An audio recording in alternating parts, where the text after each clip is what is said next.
Hey folks, Dale Jackson here for Yellowhammer Now. Let's have a conversation about the libraries again because we just can't get enough.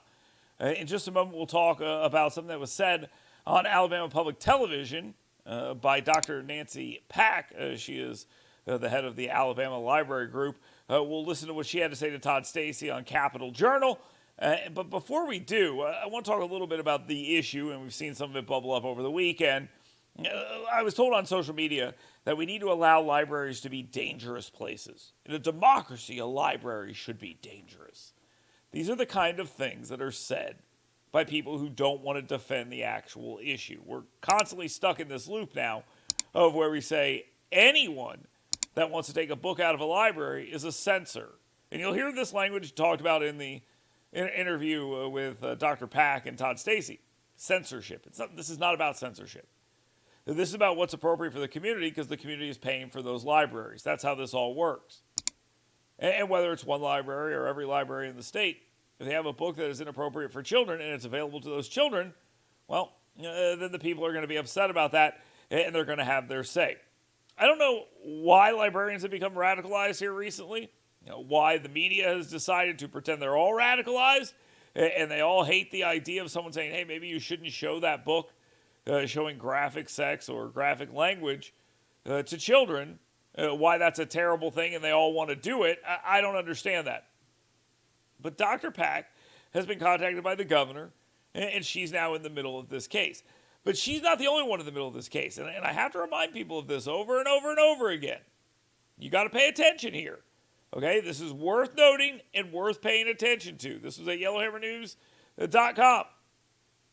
State Senator Arthur Orr telling people very clearly that you will not just do whatever you want in the library because lawmakers are starting to hear from constituents, and the constituents are saying, enough of this. Don't you have the power of the purse? And legislators are saying, yes, we do have the power of the purse. You may remember the History and Archives Department of the state of Alabama. You ever knew it existed? No, not until they started doing stuff that drew the attention of legislators. And then they said, okay, we're going to take some of your funding away. You noticing a theme here? They have the power of the purse. If they say to you, hey, we're hearing from our constituents, we don't like this, and you say, tough, we're the librarians, the lawmakers are going to say, oh yeah? Well, we're the legislators. And I think I just told you I don't like this. So maybe you should listen to me on that. Or I will utilize the power of the purse to make sure you hear me. This is not complex stuff. Now, let's move on.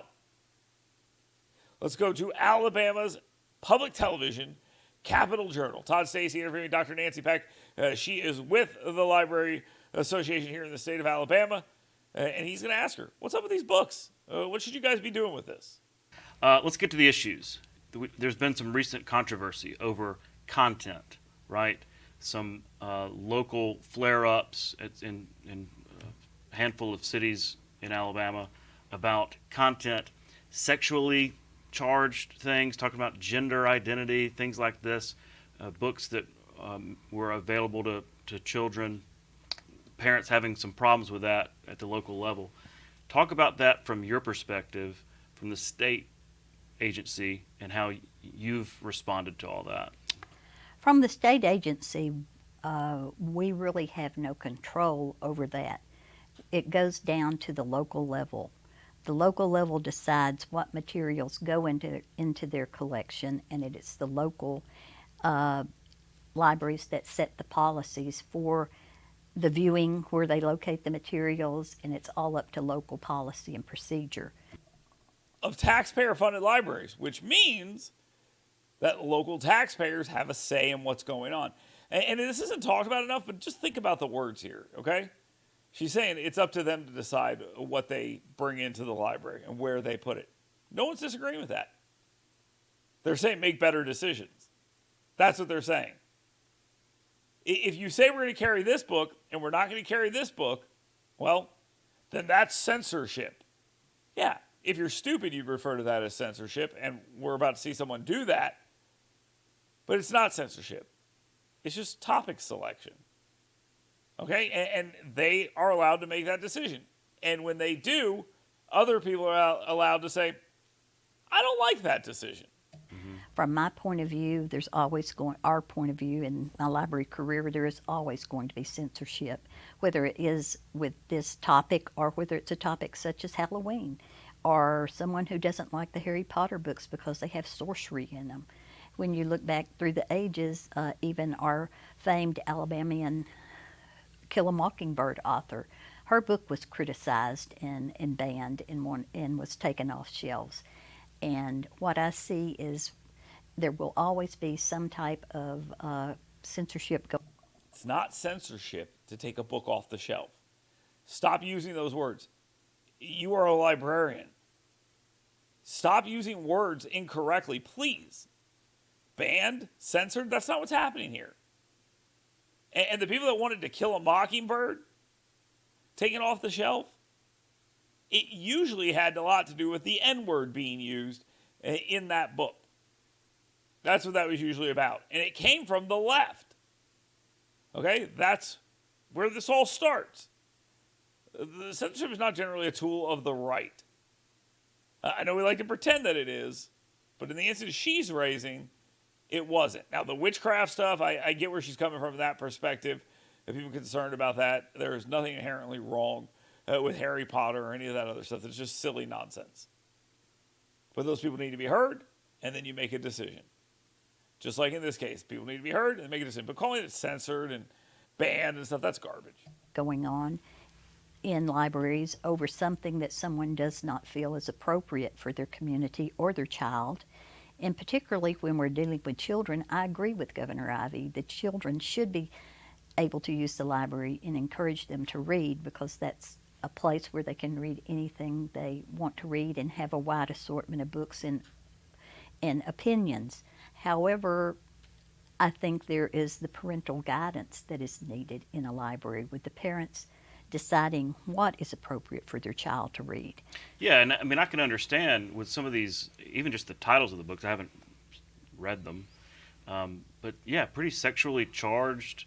You know, if it's just kind of readily available, I can understand some concern from parents if that's just in the Genderqueer, this book is gay, flaming. We're not going to say the name of the books because it's a little uncouth to have on Alabama Public Television. There might be some kids out there watching this riveting television program. I host a political talk show, TV and radio. There aren't little kids watching it because it's generally above them and boring to them. But we don't even want to say the names here. Why? Because it's uncouth. But we should stock those books, otherwise it's censorship. children's section of the library, some sexually charged, gendered identity kind of things.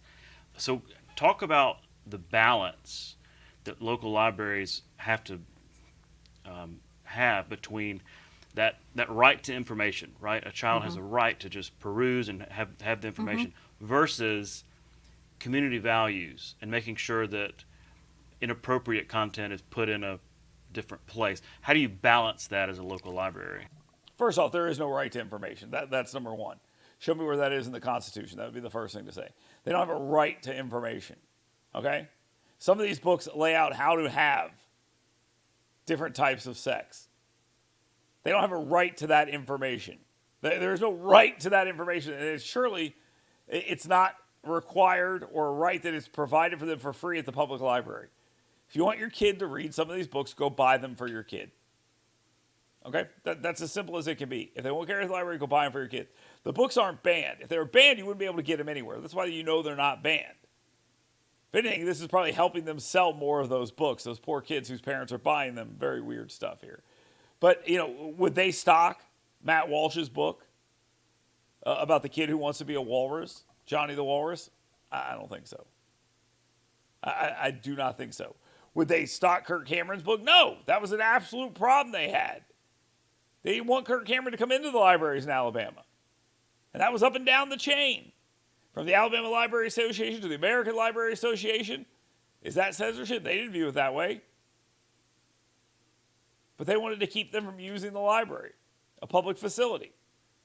So don't act as if we're like above the fray here. We're right in the middle of it. It's really hard to balance that because of in a library, children are going to go wherever they want to go. I mean, and you have the majority of books that are on the American Library's banned book. I did a study. I found out that most of the libraries who contained the top 10 list were libraries who were large and had diverse populations. And one of the top books that was brought to the APLS Library Board for reading and showing at one of our board meetings, only 11 libraries in Alabama had the book. This is one of the Banned books in question. and only 7 public libraries had it. And of those 7, they were large libraries who have diverse populations. Wait a second. Hold on a second. What's the book? What book are we talking about? You won't even say the name of the book. They won't even defend the actual book. They'll just say, oh, only so many have it. Okay, hey, and by the way, what a weird thing to say. Only there's in diverse populations they have it. It's an interesting thing to say. It's a very interesting thing to say. What does that mean? Only diverse populations. Only place with diverse populations have it. Does that mean that no one should care about those kids? If it's wrong, it's wrong. You don't say, well, sorry, a lot of them are black, so who cares? Is that what she's saying? I don't think that's what she means, but that's what it sounds like. And populations over 75,000. So when you're looking at this, there is a balance you have to work with. And I think when you look at the total number of volumes of books in a library, the number of books on this topic are not they're not that many as people think there are. And then you have the other point of view, where you have Christian books and you have the other types of straight books, talking about straight couples in romantic situations, in your romance novels, and a lot of things like that. So you're saying kids really have the access to all that too. They could have a, pretty sexy romance novel if they ventured into that section. No one is talking about books where individual children are reading about relationships that are straight or gay or anything like that. No one's talking about that. Anyone who is discussing that, and because you guys don't name the books, you're pretending that that's what this is about. This is about the depiction of graphic sex acts in children's books. Stop. And again, the fact that they won't name the books goes to tell you that this is not a serious conversation. And this idea, oh, they have Christian books too. So if you got the Bible, you got to have the book where 2 6-year-olds are engaging in gay oral sex. Those are the rules. Those are the rules. It's unbelievable. The library. In young adult, don't you remember as teens, we used to read books that, like Mrs. Bobo Jones or Go Ask Alice or... Look, I was all Hardy Boys. I was all Hardy Boys. Well, but teens are going to find what they want to find. And the problem is... we have to provide the books that are questionable because the kids are going to get them anyway. Let me just leave this loaded gun over here because kids are going to get them anyway. So, yeah, just put the loaded gun right there. See, these are terrible arguments. These are absolutely terrible arguments. She started off bad. She got way worse. It takes the parents to provide this guidance and work with their children because there's no way children mature at different ages. And children aren't cookie cutters. You have children who have dyslexia, you have children who have learning disabilities, and you have all sorts of children. And when you say this is inappropriate for one child, it might be appropriate for another. What child is it appropriate for to read about 2 6-year-olds engaging in oral sex? That's the follow-up question. Well, just answer that question. Just tell me what that is. That's the kind of question that needs to be asked. Let's stop pussyfooting around on this issue, and let's start talking about the actual issue. Let's start discussing the actual books. Instead, you're using this vague language implying that maybe there's some racy material there. Same material as in those straight books. Really? Give me an example. Give me an example.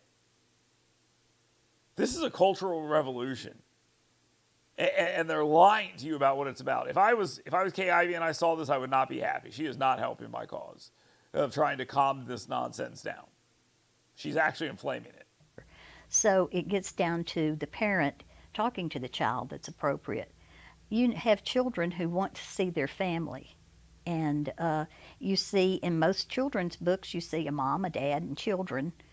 And you see racially mixed families and different children with, maybe we call them, who have stepbrothers and sisters that are a different nationality of them. But when you get down to the gay and lesbian books, there's not a whole lot of them out there that show two moms and or two dads. I'm done with this. Anyone complaining about that is wrong. That's not what this is about. This is not about whether or not Alice has two mommies. That's not what it's about. It's about describing rimming in these books and scat and all these other things that we're seeing in these books. Stop pretending this is about two gay penguins raising an egg. I'm sure people are complaining about that. But let's talk about the actual issues here. Not these vague generalities. And this goes to show that they know they're losing the argument. This woman should have to defend each and every one of these books that is in question here. She should have to defend those books. She shouldn't be allowed to speak out and say, well, this is just a little, this is not a big deal. No.